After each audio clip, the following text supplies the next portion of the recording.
Sot, mediat e reja ja kanë dhënë mundësinë secilit njeri për të bërë paraqitje publike, për të realizuar video e besa edhe për të hyrë live në rrjetet të ndryshme sociale. Sa më shumë banalitet e sarkazm, aq më shumë klikime. Sa më shumë klikime, aq më shumë ndjekës. E sa më shumë ndjekës, aq më shumë ndikim në shoqëri. Është e drejtë e secilit, e ndoshta është edhe favor. Por problemi fillon në momentin kur këta njerëz bëhen tipik të përshtatshëm për reklamat të ndryshme.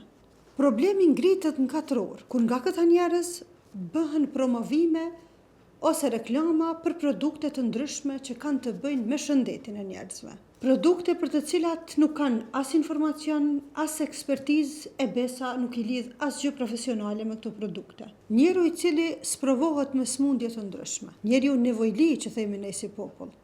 Ai shpreson edhe kërkon në vazhdimsi për të gjetur diçka që e lehtëson sprovën e tij ose sëmundjen e tij. Në rrethana të tilla, mundësia për të rënë në grackën e njerëzve që bëjnë reklama për produkte të ndryshme rritet akoma më shumë. Në shumë vende të botës, shumë njerëz kanë pësuar nga këto produkte e nga porositja e produkteve online. Sipas disa statistikave, në Shtetet e Bashkuara të Amerikës, disa njerëz e kanë ndërprerë për shembull terapinë e diabetit, duke shpresuar që do të mjekohen nga produkte natyrale. Me çka ju është vështirësuar akoma më shumë problemi shëndetësor që e kanë pas. Në Indi, si pasojë e përdorimit të një detoksi që ishte reklamuar në TikTok, shumë të rinj kanë përfunduar në spitalin e veshkave. Autoritetet në Singapur hoqën nga tregu 3.000 produkte që shiteshin online e që nuk ishin të regjistruara. Shtrohet pyetja, sa produkte shiten në tregun ton online e që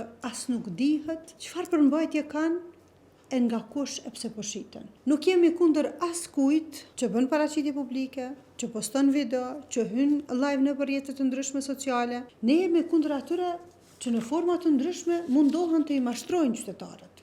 Prandaj të dashur qytetar, para se të porositni diçka online, hulumtoni, lexoni edhe mendoni për produktin e caktuar.